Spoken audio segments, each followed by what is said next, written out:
We are indeed living in very fascinating times. And this papal visit is causing a tremendous stir. The Pope is currently in Cuba, and he will be in the United States on the 23rd of September when he will meet President Obama. Now, if you study the internet, you will see that there is a great deal of excitement and a lot of speculation surrounding all of these issues.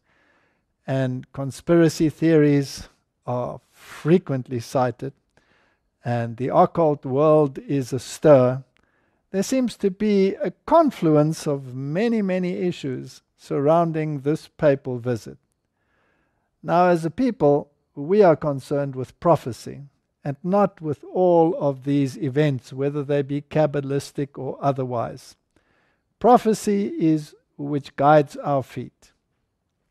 And if we study prophecy, we know what the prophecies say, that the papal system will again receive the power that it had in the Middle Ages, that the whole world would wander after the system, in other words, receive its mindset.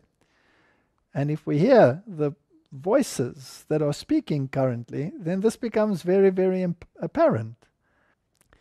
Ban Ki-moon just recently praised the Pope as the moral bastion of the world.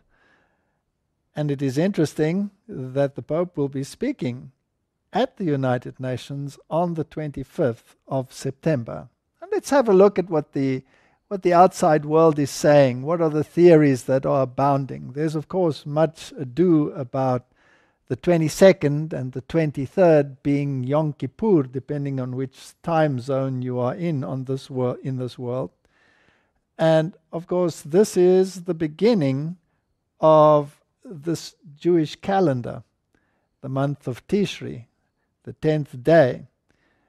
And there are many, many theories around Shmitas and around Jubilees that are circulating at this very moment. The occult world, fascinatingly enough, also calculates the 23rd and the 24th as to be very, very essential in their occult calendar. It's interesting that this Pope is the 266th Pope, and he'll be visiting Obama on the 266th day of the year, and then some people speculate that it takes 266 days from conception to birth, and what is it that they are expecting to be birthed? And the Foreign Minister of France on May the 14th, 2014, announced that we are on the edge of a climactic abyss, and that there were only 500 days left to avoid climate chaos. Interesting statements. He made that statement 3 times. Once in the presence of John Kerry, and he made the same statement before the French Parliament on the same day. Fascinating. So, how is it possible that there can be such an exact number of days to avoid climate chaos? What was he referring to? And why does it exactly coincide with the time when the Pope will be in Washington? Now, all of these issues, as I say, are Kabbalistic speculations. And if the dates fall into place so nicely, well, then that is a bonus. But we are not interested actually in all these events and all these speculations. Prophecy is what guides our feet. The word is a lamp unto our feet and a light unto our path. And the word tells us what the events will be. The mark of the beast will be implemented at some stage. The world will be following the dictates of the Roman system. And these are the issues that we must be watching for. Now, it's interesting that while the Pope was in Cuba, he met Fidel Castro, and the Castros, of course, are reigning. Both of them baptized Catholics, trained and raised by Jesuits in Jesuit schools. And they have always been close to the papacy. If there was a great papal event, they were represented.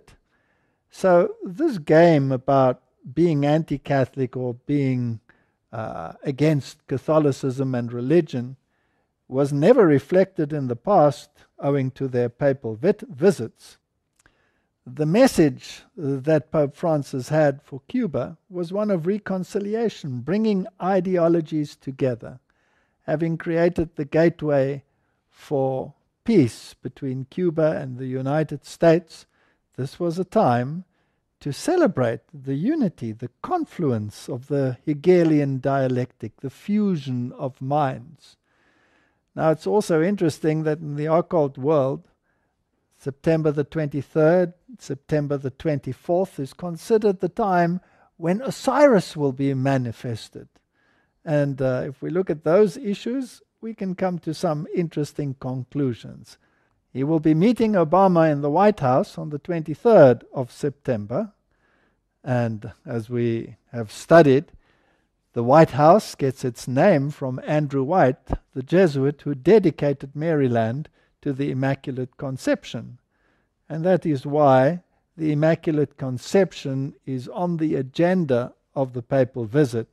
He will be visiting the shrines of the Immaculate Conception, and he will be holding special meetings in these places. Whatever is said or not said in the White House is irrelevant. The date is interesting, the 23rd, which still covers Yom Kippur. The following day, he will be addressing Congress, the first pope in human history to address both houses in Congress. Now, the Capitol is actually a temple. And if we consider that the Pope considers himself to be divine, as a reincarnation, as it were, of the deity, Osiris, then Osiris will actually be manifesting himself in the form of the Pope in that temple. What he will say, no one knows. It's open to speculation. One thing is for sure, though. When Ratzinger visited the German parliament, he stated that the fact that he was speaking there was an acknowledgement of his moral authority. Now, it's interesting that Ban Ki-moon made so many statements about the moral stature of the Pope. Will he be addressing them in terms of climate change or other issues? Many people are speculating about Sunday legislation. I don't think those will be the issues. Just the mere acknowledgement of his moral authority in addressing this illustrious body is sufficient signal to the world.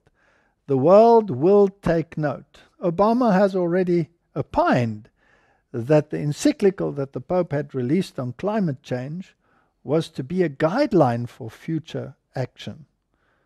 That is why the next visit at the United Nations is equally important, having produced the encyclical, which, by the way, does state that Sunday is to be pivotal in this climate issue, as well as the Eucharist. How exactly that theologically combines with climate change is still a mystery. Nevertheless, he put them together.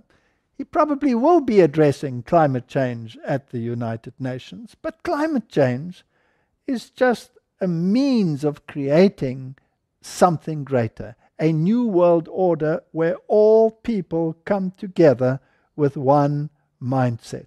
It's interesting that The Economist, the magazine that, is produced by the illustrious economists of the world, in 2015, January 2015, showed all the world leaders arrayed behind Obama with the Pied Piper moving in the front.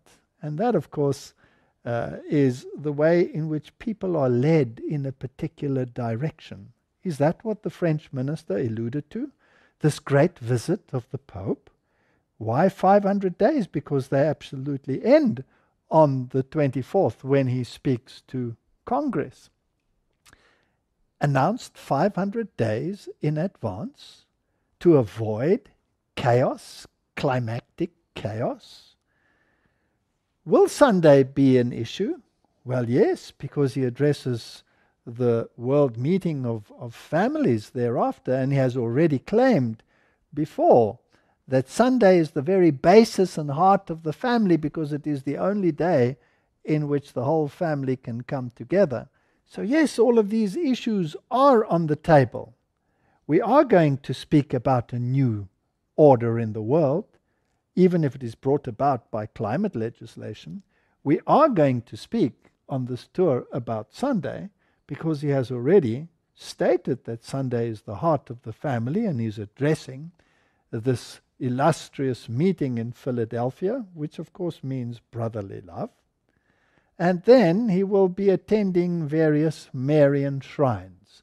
So these are the events that are taking place. There's a Kabbalistic agenda, and the dates make beautiful Kabbalistic sense. But that is not what we are focusing on. What is the greater issue? Is the world going to come together in some form of consensus? Even if it is climate change that they use to introduce this. And are they going to introduce legislation to bring about a basis for a new dispensation in terms of the economic world, which then would include Sunday legislation? Only time will tell. Prophecy has predicted these events, and we are living in the time when we can actually witness them happening before our very eyes. These are interesting times. We need to watch the events. We need to be watchmen on the walls of Zion. We need to study prophecy. We need to sweep away the hype and the occult agendas and look at the heart of the prophetic culmination, when the man of sin will enthrone himself, take the place of God, and introduce laws and legislations which are contrary to the law of God. The nations will fall in line and do this work for him. May God give us wisdom as we study the events of our